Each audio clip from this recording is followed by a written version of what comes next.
Hello student, तो कैसे हैं आप सभी। जैसा कि आप देख रहे हो हमारे चैनल फोन से स्टडी, आज हम क्लास 8 का चैप्टर नंबर 3 और एक्सरसाइज नंबर कौन सी है 3.4 पढ़ेंगे। ठीक है, इन डिटेल में पढ़ेंगे, सारे क्वेश्चन करेंगे अच्छे से।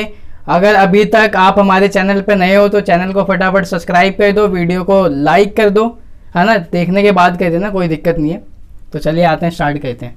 ठीक है, तो देखिए पहला क्वेश्चन क्या है। पहली वाली वीडियो जिसने ना देखी हो 3.3 से पहले वाला इंट्रोडक्शन, वो जरूर जाके देख लो एक बार यार। उसमें बहुत सारी चीजें मिलेंगी जो इसके अंदर यूज होगी, है ना। और 3.3 तो मैंने करवा ही दिया, उसके सारे क्वेश्चन। वीडियो थोड़ी लंबी हो गई थी, लेकिन आपको पता है उसमें क्वेश्चन भी कितने सारे थे, 12-13 क्वेश्चन थे। ठीक है, और एक एक क्वेश्चन के 4-4 पार्ट थे, तो उसमें तो टाइम लगेगा ही थोड़ा सा। अब देखिए, स्टेट वेदर ट्रू और फॉल्स।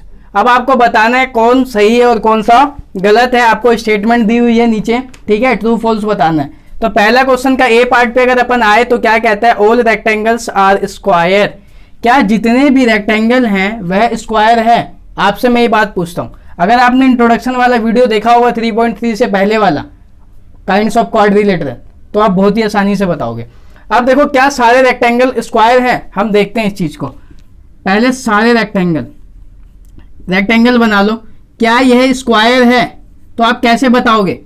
देखो, रेक्टेंगल की खास बात क्या होती है, उसके आमने सामने की लाइनें बराबर होती है ना। अपोजिट साइड जो होती है वो इक्वल होती है। जैसे ऊपर लेंथ है तो यह भी लेंथ होगा, ये ब्रेथ होगा और ये भी ब्रेथ होगा। लेकिन स्क्वायर के केस में क्या है कि ऑल साइड आर इक्वल होती है ना। अगर ये ए है तो ये भी ए, ये भी ए, ये भी ए।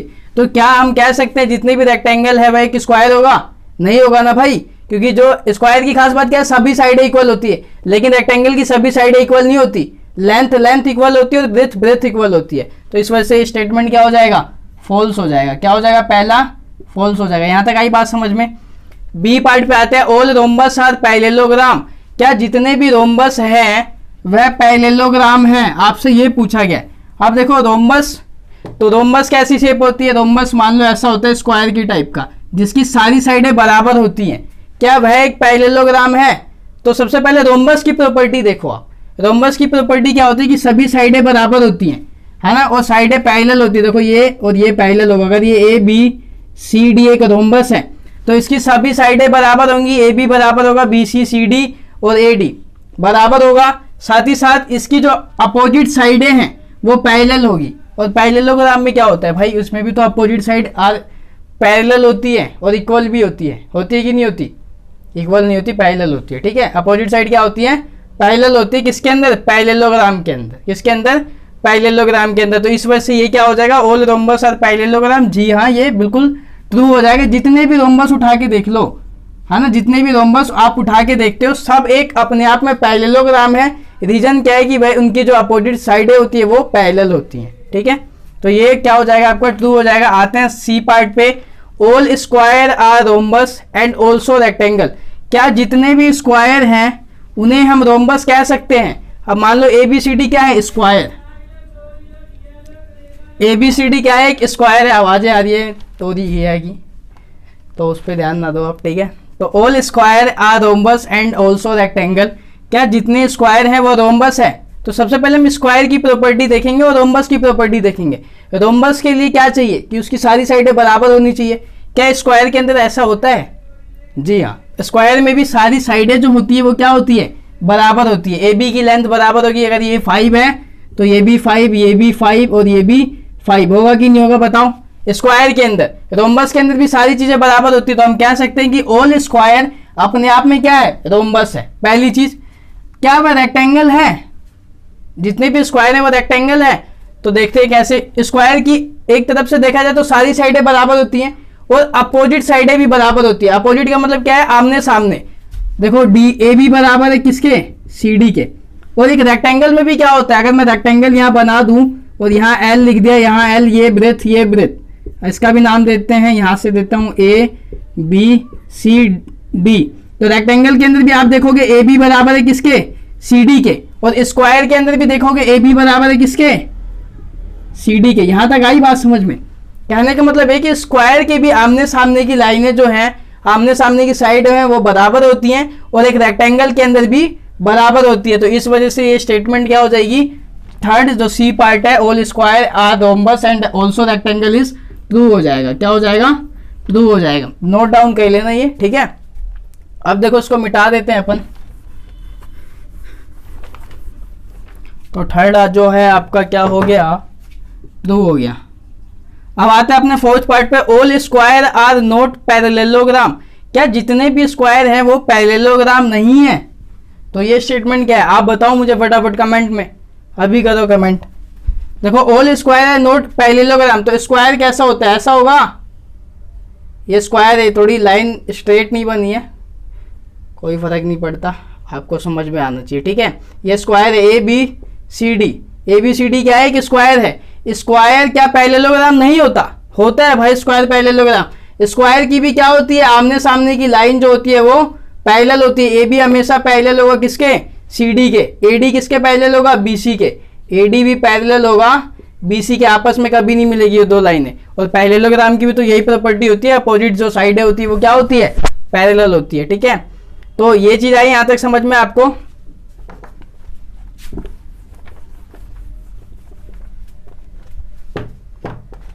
तो क्या बता रहा था मैं आपको, हाँ कौन सा पार्ट था, डी। तो ये स्टेटमेंट क्या हो जाएगी, all square are not parallelogram. गलत कह रहा है, ऑल स्क्वायर जितने भी स्क्वायर हैं वो अपने आप में क्या है, एक पैरेललोग्राम है। तो ये स्टेटमेंट गलत हो जाएगी क्योंकि यहाँ पे नोट लगा रखा है। अगर इसी में ये पूछा होता ऑल स्क्वायर आर पैरेललोग्राम तो आप कहते yes it is a parallelogram, क्योंकि जितने भी स्क्वायर हैं, स्क्वायर की आमने सामने की लाइन पैरेलल है, जो कि पैरेललोग्राम की भी यही प्रॉपर्टी होती है। लेकिन ये मना कर रहा है, मतलब गलत कह रहा है, ये होता है भाई ऐसा, ठीक है। All kites are rhombus. क्या जितने भी काइट्स हैं वो रोम्बस है? तो देखो रोम्बस की काइट्स की प्रॉपर्टी क्या होती है, फटाफट बताओ। काइट की प्रॉपर्टी, काइट में क्या होता है कि अगर इसका नाम दे दूं ए बी सी डी, तो ये काइट कब होगा, काइट इसको अपन कब कहेंगे, जब ए एंगल, जो एंगल ए है वो सी के बराबर होगा और साथ ही साथ ए बी बराबर हो किसके, बी सी के। बस दो वाली ये वाली साइडें बराबर होती है, ठीक है। बट रोम्बस में क्या देखते हैं अपन, रोम्बस की सारी साइडें बराबर होती है ना। लेकिन इसमें तो केवल ये दो होती हैं, है ना। तो इस वजह से क्या हो जाएगा, ये जो स्टेटमेंट हो जाएगी ई वाली वो आपकी हो जाएगी फॉल्स, क्योंकि काइट के अंदर टू साइडें जो है वही इक्वल होती हैं, ये वाली और ये वाली। लेकिन इन केस ऑफ रोम्बस के अंदर ऑल साइडें क्या होती हैं, इक्वल होती हैं। इस वजह से गलत हो जाएगा, फॉल्स हो जाएगा। आते हैं क्या, ऑल रोम्बस आर काइट। जितने भी रोम्बस है वो काइट हैं। अब देखो सबसे पहले रोम्बस मान लेते हैं, ये एक रोम्बस है। अगर ये रोम्बस हुआ तो इसकी सारी साइडें बराबर होंगी, ये भी 5, ये भी 5, ये भी 5, ये भी 5। और पूछा है क्या ऑल रोम्बस आर काइट, जितने भी रोम्बस है वो काइट होंगे। तो काइट की क्या प्रॉपर्टी होती है, ये और ये बराबर होनी चाहिए। तो ये और ये बराबर है ना, 5 ये हो ना हो इससे क्या फर्क पड़ता है हमें तो काइट की प्रॉपर्टी देखना है ना, जिसकी वजह से हम कह सकते हैं काइट की प्रॉपर्टी को देखते हुए कि भाई ये रोम्बस से बिलोंग करता है। तो काइट की प्रॉपर्टी, ये दो साइडें बराबर होगी, रोम्बस में तो सारी साइडें बराबर होती हैं। आ रही है बात समझ में, तो ये दोनों बराबर, इस वजह से ये काइट है। तो इसलिए ये वाली स्टेटमेंट क्या हो जाएगी आपकी, जो हो जाएगी ट्रू हो जाएगी। क्या हो जाएगी, ट्रू हो जाएगी। अब देखो ऑल पैरेललोग्राम आर ट्रेपीजियम। जितने भी पैरेललोग्राम है वह क्या एक ट्रेपीजियम है, जितने भी पैरेललोग्राम है वह ट्रेपीजियम है। तो सबसे पहले पैरेललोग्राम बनाओ। मान लो ये क्या है अपना, एक पैरेललोग्राम है। अच्छे से नहीं बना, थोड़ा सा अच्छे से बनाते हैं। ये पैरेललोग्राम है ए बी सी डी। मैं क्या इसको ट्राइपीजियम कह सकता हूं, यही पूछा है ना। ऑल पैरेललोग्राम, सभी पैरेललोग्राम ट्राइपीजियम होते हैं। तो होते हैं, कैसे होते हैं, क्योंकि पैरेललोग्राम का मतलब क्या है कि इसकी आमने सामने की लाइन जो होगी वो पैरेलल होगी। ए बी पैरेलल होगा किसके, सी डी के, जो आपस में कभी एक दूसरे को नहीं काटेगी। ए डी पैरेलल होगा किसके, बी सी के। होगा कि नहीं होगा। और ट्राइपीजियम की प्रॉपर्टी क्या होती है कि इसका बस वन पेयर, कोई सा भी एक पेयर कैसा होना चाहिए, पैरेलल होना चाहिए। कैसा होना चाहिए, पैरेलल। और उसका डायग्राम कैसे होता है, कुछ ऐसा होता है, देखा होगा आपने, ठीक है। तो इसमें क्या होता है, ये और ये वाला पेयर पैरेलल होता है, कोई सा भी एक। लेकिन इसमें से दो दो पेयर पैरेलल है, तो एक होना चाहिए ट्राइपीजियम के लिए, लेकिन यहाँ दो है, तो बहुत अच्छी बात है ना। तो इसका मतलब ये क्या हो जाएगा, ट्रू हो जाएगा। एफ का जो आंसर हो जाएगा वो ट्रू हो जाएगा। आज ये बात समझ में, एफ का आंसर जो है वो ट्रू हो जाएगा। एफ का कि जी का ट्रू होगा। ऑल पैरेललोग्राम है ट्राइपीजियम, जितने भी पैरेललोग्राम है वो क्या है, ट्राइपीजियम। इस वजह से ट्रू हो जाएगा। एग्जांपल मैंने समझा दिया वहां पे, ठीक है। ऑल स्क्वायर है ट्राइपीजियम, क्या जितने भी स्क्वायर हैं वो ट्राइपीजियम है, हाँ है, क्योंकि अभी मैंने बताया ट्राइपीजियम की क्या प्रॉपर्टी होती है कि कोई सा भी एक जोड़ा उसका एक पेयर जो है वो पैरेलल होना चाहिए। अगर ये ए बी सी डी नाम दे दूं तो ए बी पैरेलल हो किसके, सी डी के। ये होती है ट्रेपेजियम की खास बात। और स्क्वायर में क्या है, स्क्वायर में आपको पता है ये सभी साइडें बराबर होती हैं, साथ ही साथ पैरेलल होती है। तो A B parallel C D के, तो एक प्रॉपर्टी मिल गई, तो इस वजह से ट्रेपेजियम है ना। सेम वही वाला केस आप लिख सकते हो ऊपर वाला। तो ये भी क्या हो जाएगा, ट्रू हो जाएगा आपका। ठीक है, आते हैं अपने नेक्स्ट क्वेश्चन पे। वीडियो अच्छी लग रही है तो फटाफट लाइक कर दो, शेयर कर दो, अपने दोस्तों तक पहुंचा दो इसे। ठीक है, आते हैं अपने क्वेश्चन नंबर सेकंड पे। क्वेश्चन नंबर सेकंड क्या कहता है, identify all the quadrilaterals that have. आपको आइडेंटिफाई करना है। देखो क्वाड्रिलेटरल जो है, मैंने इंट्रोडक्शन में बहुत बार बताया आपको, all kinds of quadrilateral. Video नहीं देखा तो जाके देख लो, चैनल पे प्लेलिस्ट पे जाके मिल जाएगी वो वीडियो। उसमें आपको जितने भी टाइप के क्वाड्रिलेटरल है वो सब बताएं। तो आपको ऐसी दो क्वाड्रिलेटरल के नाम बताने हैं, दो क्या जितने भी हो सकते हैं, जिसकी चारों साइड क्या हो, इक्वल लेंथ की हो, four side are equal length. तो ऐसा कौन सा क्वाड्रिलेटरल जिसकी सभी भुजाएं, सभी साइडें बराबर हो।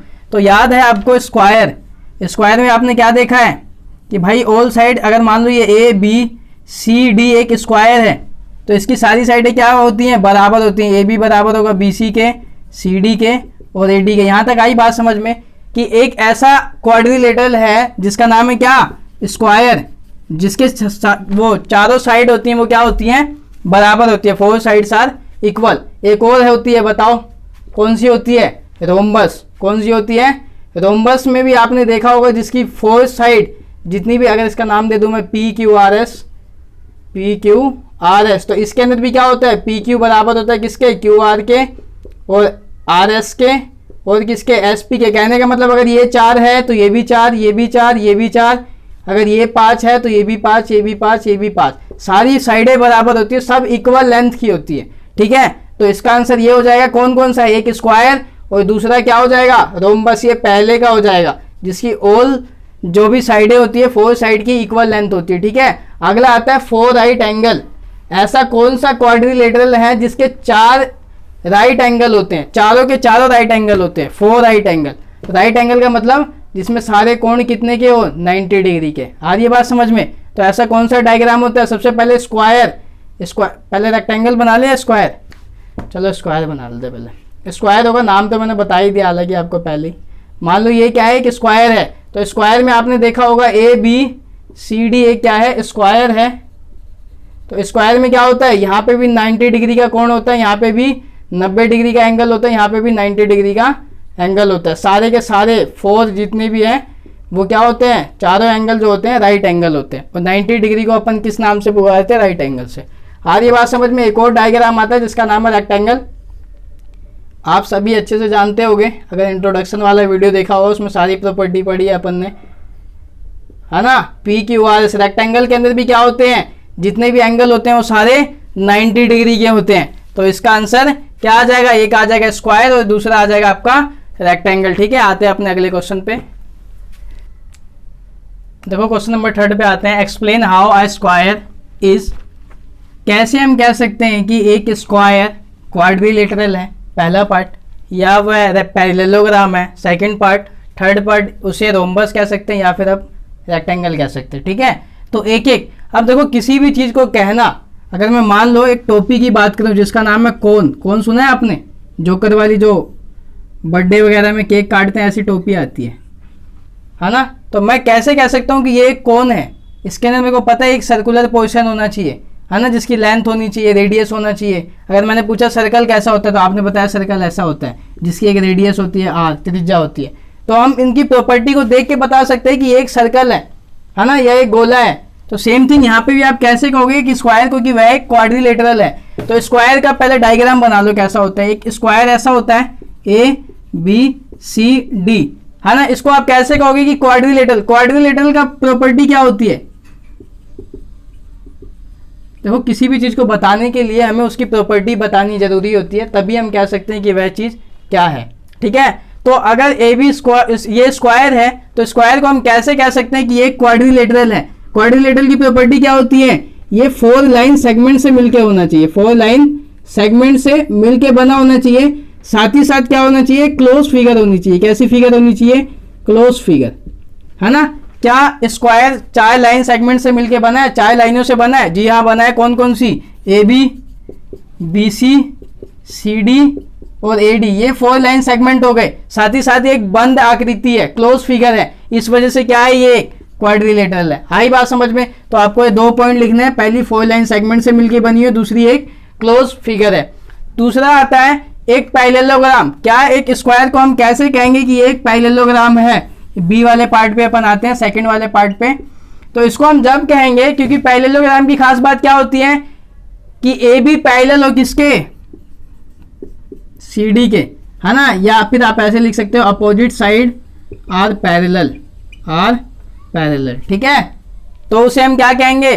पैरेललोग्राम कहेंगे। एक स्क्वायर, आपको पता है स्क्वायर की सभी साइडें जो होती हैं वो पैरेलल होती हैं। ए बी के अपोजिट साइड सी डी है, ये दोनों पैरेलल है। ए डी के अपोजिट साइड क्या है? बी सी है। तो ए डी पैरेलल किसके? बी सी के। इस वजह से क्या हो जाएगा, ये एक पैरेललोग्राम हो जाएगा। साथ ही साथ अपोजिट साइड पैरेलल भी होती है और इक्वल भी होती है ना। ये इसके बराबर, ये इसके बराबर, ये इसके बराबर।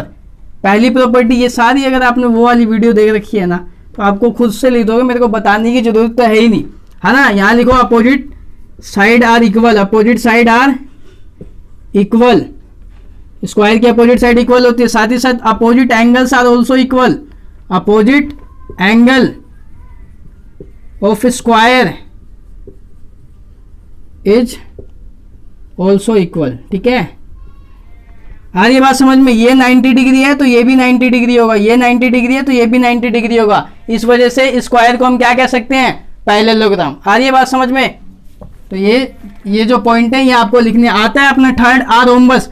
एक स्क्वायर को हम रोम्बस कब कह सकते हैं? अब देखो स्क्वायर को भी, स्क्वायर की प्रॉपर्टी देखो, स्क्वायर की सारी साइडें बराबर होती है, आप सभी को पता है। ये बात मैंने बहुत बार रिपीट कर दी इस वाली वीडियो में। स्क्वायर की सारी साइड क्या होती है? बराबर होती है। ए बी बराबर होगा बी सी के, है ना, और ये सी डी के और ए डी के। यहां तक आई बात समझ में? A B equal to B C, C D और ए डी।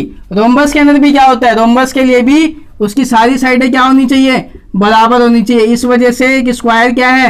रोम्बस है। इसकी भी यही प्रॉपर्टी लिख दो, C D A D, all sides are equal, या फिर ऐसे लिख दो ऑल साइड्स आर इक्वल। यहां तक आई बात समझ में? तो हम एक स्क्वायर को क्या कह सकते हैं? रोम्बस कह सकते हैं। और स्क्वायर की सारी साइडें इक्वल होती है। ऐसी आपको प्रॉपर्टी अगर याद है ना तो आप कुछ भी बता सकते हो, कैसे भी करके उन्हें पहचान सकते हो, ठीक है। जैसे अपन अपने रिलेशन वाले को पहचानते हैं, हाँ भाई ये है, ये मामा का लड़का है ना, पापा की बहन नहीं।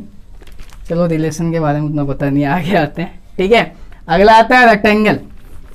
पापा की बहन बुआ लगेगी, वैसे सही कह रहा हूँ मैं?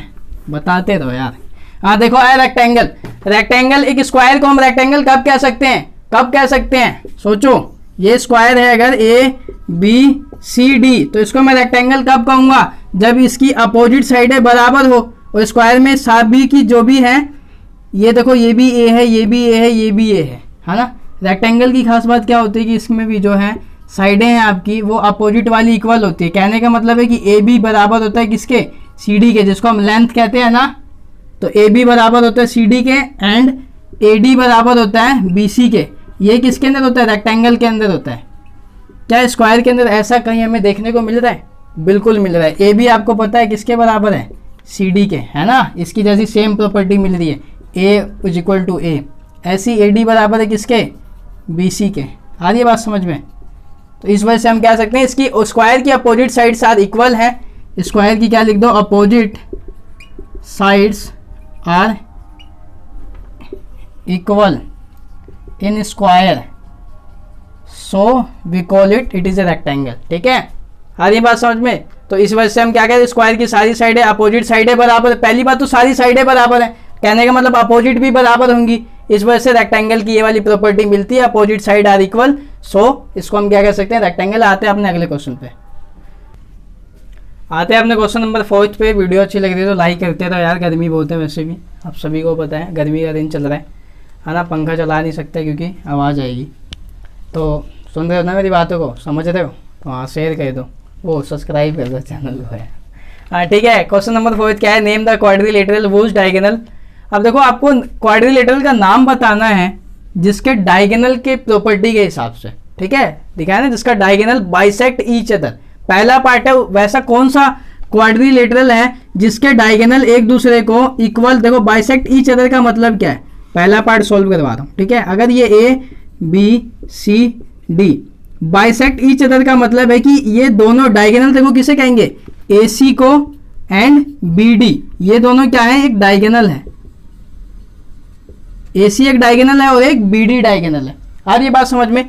अब ये बाइसेक्ट ईच अदर का मतलब है अगर ये वो पॉइंट है जहां पे दोनों मिले हैं तो बाइसेक्ट, जब बाइसेक्ट का मतलब इक्वल पार्ट में है ना, ईच अदर मतलब प्रत्येक, ठीक है, तो इक्वल पार्ट में कटने चाहिए, मतलब ये इसके बराबर, ये इसके बराबर। आप इसको ये भी कह सकते हो ए ओ बराबर किसके, ओ सी के, ओ बी के और ओ डी के। इसका मतलब होता है बाइसेक्ट ईच अदर, इन सभी की जो भी है ना दूरी वो सब बराबर होगी, उसको कहते हैं बाइसेक्ट ईच अदर। तो ऐसे कौन से डायग्राम है, तो सबसे पहला आता है, पहले का आंसर लिखवा दूं, पैरेललोग्राम। कौन सा, पैरेललोग्राम। पैरेललोग्राम के जो डायगोनल होते हैं वह एक दूसरे को बराबर इक्वल पार्टों में डिवाइड करते हैं, ठीक है। अगर ये मान लो 7 है तो ये भी 7 होगा, ये भी 7 होगा और ये भी 7 होगा। बाइसेक्ट ईच अदर का मतलब ये है इक्वल पार्ट में डिवाइड होना, ठीक है। यहां तक आई बात समझ में। पहला पैरेललोग्राम, दूसरा क्या आता है, स्क्वायर, स्क्वायर के अंदर भी होता है। तीसरा क्या आता है, रेक्टेंगल।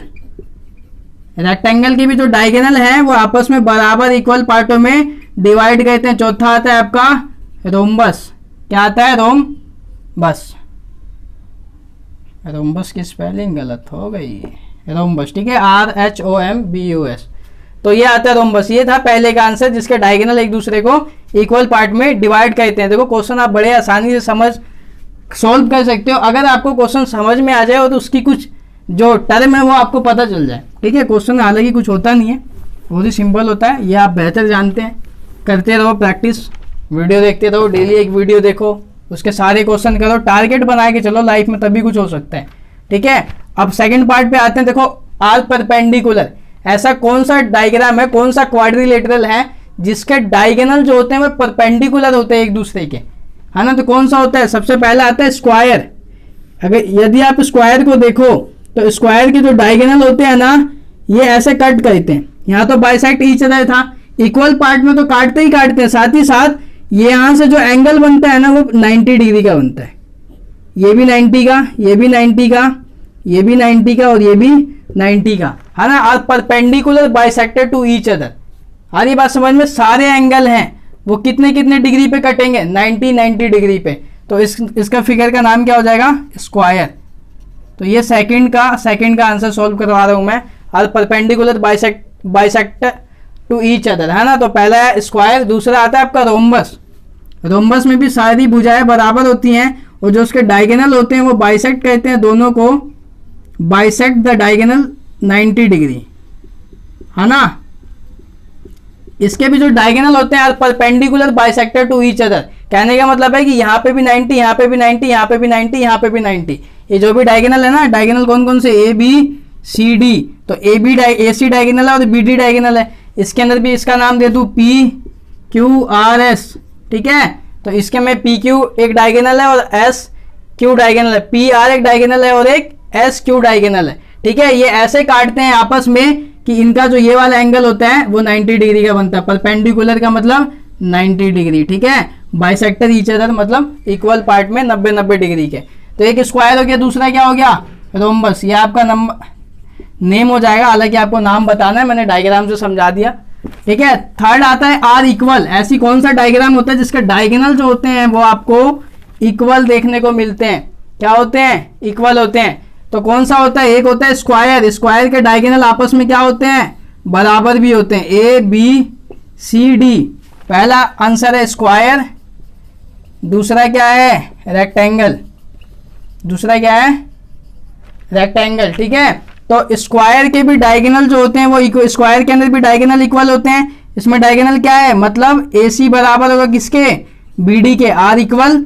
और दूसरा क्या होता है, रेक्टेंगल। रेक्टेंगल की फिगर कुछ ऐसी होती है, आप सभी जानते हैं, ए बी सी डी। तो रेक्टेंगल के अंदर भी जो इसके डायगोनल होते हैं उनकी लेंथ क्या होती है, इक्वल होती है, A C is equal to B D. तो आते हैं अपने अगले क्वेश्चन पे, आते हैं अपने क्वेश्चन नंबर 5 पे। क्या कहता है question number 5, explain why a rectangle is convex quadrilateral. ठीक है, क्वेश्चन नंबर 5 जो आपसे कहता है कि ऐसा क्यों हम कह सकते हैं किसी रेक्टेंगल को कॉन्वेक्स क्वाड्रिलेटरल। तो सबसे पहले आप जानो रेक्टेंगल होता है कैसे, ये ऐसी डायग्राम होती है रेक्टेंगल की। ठीक है, ए बी सी डी, है ना, और इसके डायगोनल क्या होंगे मेरे को बताओ। डायगोनल ये हो जाएगा, अभी मैंने बताया इससे पहले वाले क्वेश्चन में डायगोनल ये हो जाएगा।